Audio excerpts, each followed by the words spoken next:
Hello colleagues. We are aware that you and your staff are facing a range of challenges in response to the coronavirus situation. On behalf of the team here in the QASSP office, I wanted to say thank you for the leadership work that you're doing in these extremely difficult times. I also note at this time we are being bombarded with all manner of commentary. It seems everyone in the media has something to say, and many, too often, replace facts with opinions. Some of the opinions are from experts, some are not. But the stress and anxiety being exacerbated by these mixed messages is real. And frankly, some of the irresponsible rubbish designed to capture attention rather to inform is concerning. This is especially true on social media platforms. For your staff, for your students, for your communities, and I'm assuming for you and your families, this must be causing further anxiety. I'm not an expert on anxiety, but I have been researching a little and I want to share a few ideas. It's fair to say that this crisis is just at its beginning, and looking after ourselves is paramount. The World Economic Forum recently outlined 7 ideas that might assist. I've provided a link at the end of this message. But a few key points. Limit the number of times a day you go to the internet for updates on the outbreak. To allow your anxious thoughts and feelings to wash over you. Accepting anxiety is an integral part of the human experience. A nice way of thinking about it is something that I shared with the Acacia Branch Professional Learning evening last year.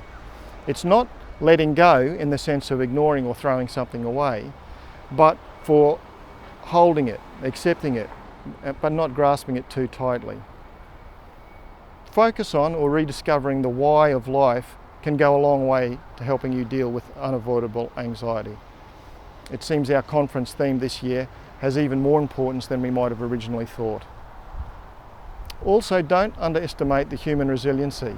It's natural that some will be worried about what happens if the virus impacts closer to home, how they would cope with a 14-day self-isolation period, a family member losing work, schools closing ultimately. Human minds are good at predicting the worst.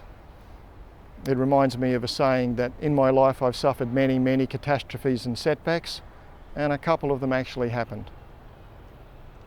To reduce anxiety, the World Economic Forum recommends limiting your exposure to coronavirus news to no more than 30 minutes per day. They remind us that we become more anxious when we're faced with situations that have no clear precedent. Anxiety, in turn, makes everything seem more dire. It's obvious, but strengthen your self-care. Get adequate sleep, exercise regularly, practice mindfulness, spend time in nature, and employ relaxation techniques when stressed. And finally, seek help if you need it. Look out for your colleagues, but also reach out if you desire that. QASSP has trained branch service officers.